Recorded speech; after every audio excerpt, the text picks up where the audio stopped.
Yang terhormat para pimpinan Sekolah Tinggi Pariwisata Trisakti yang hadir, adik-adik para siswa STP Trisakti, selamat pagi, salam sehat, dan sejahtera bagi kita semuanya. Pada hari ini, saya diminta untuk memberikan ulasan mengenai karakteristik turis yang datang ke Indonesia.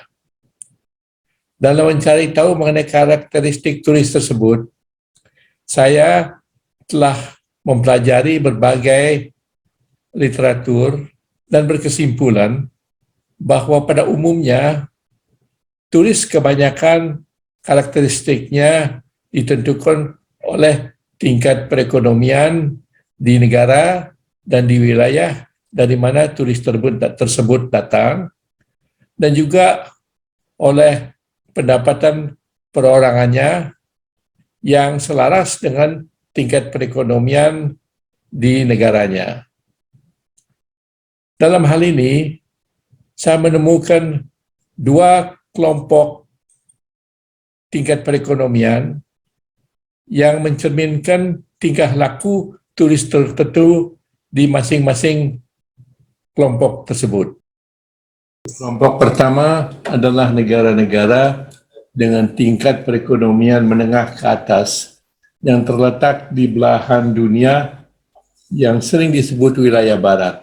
Walaupun sebenarnya tidak semua negara dalam kelompok ini terletak di wilayah ini.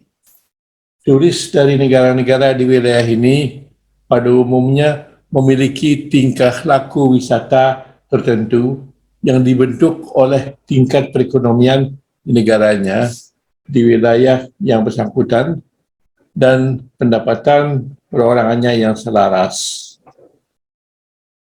Yang kedua adalah negara-negara dengan tingkat perekonomian menengah ke bawah yang terletak di belahan dunia yang dirujuk sebagai wilayah timur. Walaupun ada negara-negara dalam kelompok ini yang terletak di luar belahan dunia ini. Seperti halnya di kelompok pertama, turis dari negara-negara di wilayah ini juga memiliki karakteristik khas yang dibentuk oleh tingkat perekonomian di negaranya, di wilayah yang bersangkutan, dan pendapatan perorangannya yang selaras. Negara-negara di belahan barat, termasuk Eropa Barat, Eropa Utara, Inggris, Amerika Serikat, dan Kanada.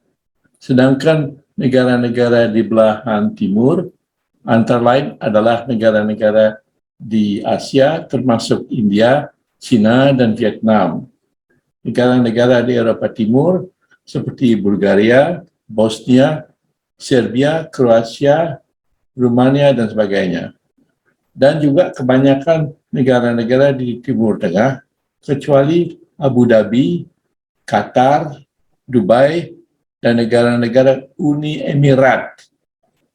Dalam golongan ini juga bisa dimasukkan negara-negara di Amerika Latin, seperti Venezuela, Honduras, Peru, Nicaragua, Salvador. Bahkan juga Argentina dan Brazil yang belakangan ini mengalami penurunan tingkat perekonomian yang drastis. Tentunya pengelompokan karakteristik semacam ini berdasarkan wilayah barat dan timur banyak ada overlappingnya atau saling tindih. Misalnya, Jepang dan Korea Selatan berada di wilayah timur, tapi karakteristik turisnya lebih condong ke barat karena tingkat perekonomian mereka yang sudah maju. Begitu pula Latvia, Estonia, dan Lithuania yang terletak di Eropa Utara di wilayah barat, perilaku turisnya lebih mencerminkan timur karena perekonomian mereka berada di tingkat menengah ke bawah. Jadi dengan pengelompokan ini, berdasarkan tingkat perekonomian negara dan wilayah asalnya, serta pendapatan perorangannya, dapat dilihat karakteristik wisatawan yang bersangkutan. Mengidentifikasi karakteristik turis dengan cara demikian lebih mudah daripada mencari tahu sikap turis dari setiap negara, karena turis yang datang ke Indonesia berjumlah lebih dari 90 negara dan semuanya mempunyai karakteristik yang spesifik dan bisa sangat berbeda satu dengan yang lainnya. Cukup diketahui turis yang bersangkutan datang dari negara di wilayah barat atau timur sudah dapat diketahui karakteristik wisatanya. Melalui pengelompokan semacam ini, kita dapat menjabarkan sikap umum turis dan sikapnya terhadap 5 jenis aktivitas wisata utama. Khususnya sikap turis terhadap pelayanan, sikap turis terhadap makanan dan akomodasi, sikap turis terhadap pengeluaran atau perbelanjaan untuk membeli barang-barang dan servis, sikap turis terhadap lingkungan, dan terakhir sikap turis terhadap objek wisata. Dalam hal sikap umum wisatawan, turis barat lebih transparan atau terang-terangan minta apa yang dikehendakinya. Ini terutama terlihat dalam tuntutan atas ketepatan waktu dan efisiensi terhadap perjalanan dan menghadiri acara-acara wisata agar dapat menikmati sebanyak mungkin dalam waktu sesingkat-singkatnya. Hal ini terutama tercermin pada turis-turis dari Eropa Barat bagian utara, seperti Belanda, Belgia, dan Denmark misalnya, yang sangat mementingkan uang yang dikeluarkan untuk mendapatkan peluang wisata yang paling optimal. Tuntutan efisiensi dan ketepatan waktu membuat turis barat terkesan bersifat perhitungan dan menjaga jarak terhadap pemandu mereka dan masyarakat yang ditemui. Sebaliknya, turis timur lebih diplomatis dan tidak langsung dalam tuntutannya. Biasanya didahului dengan basa-basi dan bahkan agak malu-malu minta apa yang seharusnya merupakan haknya. Turis timur biasanya juga lebih santai dan tidak terlalu ketat dalam penggunaan waktu alias suka molor. Cenderung berpendapat kalau satu objek turis tidak bisa dijangkau hari ini, selalu ada esok hari. Ini membuat turis demikian ada lebih banyak waktu untuk bersikap ramah terhadap masyarakat yang ditemui. Mengenai sikap turis terhadap pelayanan, turis barat sangat memperhatikan kualitas atau pelayanan yang bernilai. Ini berarti setiap kunjungan ke satu objek turis misalnya harus bernilai dan setara dengan biaya yang dikeluarkan. Contoh misalnya, berangkat dan sampai di tujuan harus tepat waktu sesuai jadwal yang direncanakan agar lebih banyak dapat dilihat. Demikian pula servis yang diharapkan di hotel harus sesuai dengan standar yang dibayar. Sedangkan bagi turis timur, lebih mementingkan keramahan pelayanan, tidak terlalu mementingkan ketepatan waktu atau efisiensi, asal biasa-biasa saja. Standar pelayanan bagi turis timur cukup fleksibel, tidak terlalu dikaitkan dengan uang yang dikeluarkan. Terkait sikap turis terhadap makanan dan akomodasi, turis barat sangat mementingkan higiene dan kebersihan. Hal ini terutama terdapat pada turis barat dari Jerman dan Belanda, tapi kurang intensitasnya pada turis dari Eropa Barat bagian selatan, seperti dari Italia, Serbia, Kroasia, dan lainnya. Yang paling ditakuti turis-turis barat ini adalah keracunan makanan dan kurang adanya penanganan medis yang kompeten. Akomodasi pun perlu sesuai standar kelas yang dipesan. Dalam hal ini biasanya hotel bintang 4 ke atas agar kebersihan, kesehatan, dan kenyamanan lingkungan bisa terjaga. Turis timur belum terlalu mementingkan standar higiene atau kebersihan seperti yang dituntut turis barat. Walau ini sudah mulai berubah dengan kesadaran akan pentingnya higiene dan kebersihan. Di sini, turis dari wilayah timur ada kecenderungan lebih memilih harga yang miring. Karakteristik ini terutama terlihat pada turis-turis dari India dan Cina yang bersedia misalnya tinggal rame-rame di satu kamar hotel atau makan di kedai pinggir jalan daripada memesan makanan dari hotel di mana mereka tinggal agar lebih hemat. Merujuk ke sikap terhadap pengeluaran atau belanja, turis barat selaras dengan kemampuan ekonominya yang lebih tinggi, tidak terlalu melihat ke harga barang dan servis yang dibeli. Lebih suka harga yang dipatok tetap. Yang penting di sini adalah barang servis yang didapat harus bernilai sesuai uang yang dikeluarkan. Lain bagi turis dari timur yang biasanya lebih mementingkan harga miring dari barang-barang atau servis yang dibeli.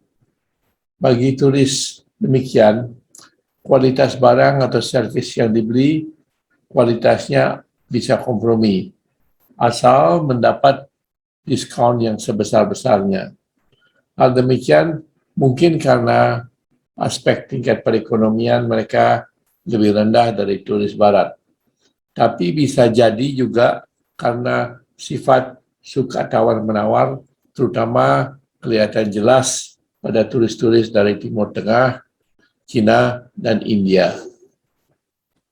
Mengenai sikap turis terhadap lingkungan hidup, turis barat biasanya peduli akan pelestarian alam. Dalam hal ini, turis barat cenderung memperhatikan kebersihan dan mengikuti peraturan-peraturan lokal yang berlaku. Hal ini terutama dilakukan oleh turis barat kelas atas yang kesadaran pelestarian alamnya cukup tinggi. Sayangnya bagi turis timur, kesadaran akan pelestarian alam belum sepenuhnya terlihat. Turis dari negara-negara timur masih suka diam-diam membuang sampah di tempat yang tidak seharusnya. Hal demikian cukup menyusahkan. Di Bali misalnya, di mana tumpukan sampah plastik di pantai, sungai, dan laut makin merebak, sehingga membuat tempat wisata ini menjadi salah satu destinasi terbesar kontribusi polusinya. Perihal sikap turis terhadap objek wisata, sikap turis barat dan timur pada umumnya cukup berbeda. Turis barat biasanya datang ke suatu lokasi wisata untuk melihat warisan sejarah dan budaya serta menikmati kekhasan lokal dan hal-hal unik dari tempat yang dikunjungi. Menikmati keindahan alam juga merupakan kesenangan dari turis barat. Berbeda bagi turis timur, waktu kunjungan ke suatu lokasi wisata lebih banyak untuk berbelanja cenderamata dan lebih suka dipakai untuk mencari hiburan-hiburan. Perhatian terhadap seni, tradisi, dan sejarah kurang. Begitu juga dalam menikmati pemandangan alam setempat. Demikian sekedar ulasan mengenai perbedaan karakteristik antara turis dari negara-negara wilayah barat dan timur yang tertuang dalam sikap terhadap berbagai aktivitas utama kepariwisataan. Seperti yang telah ditekankan sebelumnya, perbedaan ini banyak ada overlappingnya. Dalam hal ini misalnya, ada turis dari suatu negara di wilayah barat yang tingkat ekonominya lebih rendah daripada yang umum berlaku di negara-negara timur, sehingga tindakannya lebih menyerupai perilaku wisatawan timur. Sebaliknya, hal yang sama bisa terjadi di mana ada turis dari suatu negara timur lebih berada daripada turis yang pada umumnya berlaku di negara-negara barat, sehingga sikapnya akan lebih menyerupai turis barat. Tapi pada hakikatnya, karakteristik wisatawan, baik di barat maupun di timur, banyak ditentukan oleh tingkat perekonomian dari negara di wilayah dari mana turis tersebut datang. Dengan demikian, turis di negara di wilayah barat dengan tingkat perekonomian yang biasanya lebih tinggi memiliki kekhasan karakteristik tertentu. Begitu juga turis dari negara di wilayah timur yang perekonomiannya biasanya lebih rendah memiliki karakteristik tertentu pula. Seperti yang saya katakan sebelumnya, daripada mempelajari karakteristik wisatawan dari begitu banyak negara, cara yang lebih mudah untuk mengetahui karakteristik turis yang datang ke Indonesia cukup dengan mempelajari perilaku wisata turis di masing-masing wilayah barat dan timur. Namun, apabila ingin mengetahui lebih detail mengenai karakteristik individu seorang turis, bisa didapat dengan lebih mendalam mempelajari karakteristik wisata di negara asal turis tersebut. Contoh, di Eropa Barat, kebanyakan negara mempraktekkan kebersihan, terutama di Jerman dan Belanda, yang jauh lebih intensif mempraktekinya daripada di Italia misalnya, yang sama-sama negara barat. Dengan mempelajari lebih spesifik mengenai kebiasaan di Italia, dapat dilihat bahwa turis dari negara ini, walau juga mempraktekkan kebersihan seperti rekannya di barat, memiliki karakteristik khusus yang membuatnya bertindak lebih santai dalam mempraktekkan kebersihan. Jadi dengan demikian, kita bisa tahu kekhasan karakteristik turis dari Italia di samping karakteristik umumnya. Dalam usaha mencari tahu bagaimana memperlakukan turis asing, sebenarnya kita sudah mempunyai prinsip-prinsip dasar untuk menghadapi turis dari manapun, tanpa harus terlebih dahulu mempelajari karakteristik mereka. Prinsip-prinsip ini tertanam pada falsafah hidup orang Bali, yaitu Tritakarana. Secara gamblang, falsafah ini memiliki 3 prinsip hidup dalam mengatur tingkah laku kita sebagai manusia, yaitu sikap kita terhadap sesamanya, sikap kita terhadap lingkungan hidup, dan sikap kita terhadap kepercayaan atau ketuhanan. Pada ketiga prinsip ini, terdapat arahan-arahan sikap yang bisa dipakai dalam menghadapi wisatawan asing. Dalam sikap memperlakukan turis sebagai sesama manusia, Tritakarana mengajarkan doktrin karma pala, yaitu apa yang diperbuat oleh seseorang akan kembali setimpal kepadanya. Ini berarti bila seseorang berbuat baik dan jujur, ia akan menemui hal yang sama bagi dirinya.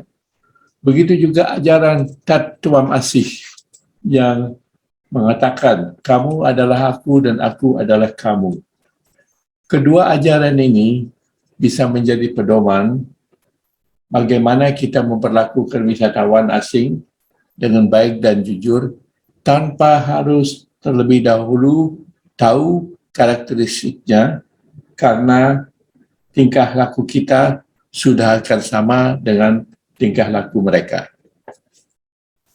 Untuk pelestarian lingkungan, ada ajaran yang disebut Buana Agung dan Buana Alit dalam falsafah Tritakarana yang mengatakan bahwa manusia dan segala yang ada di alam ini terbuat dari elemen yang sama.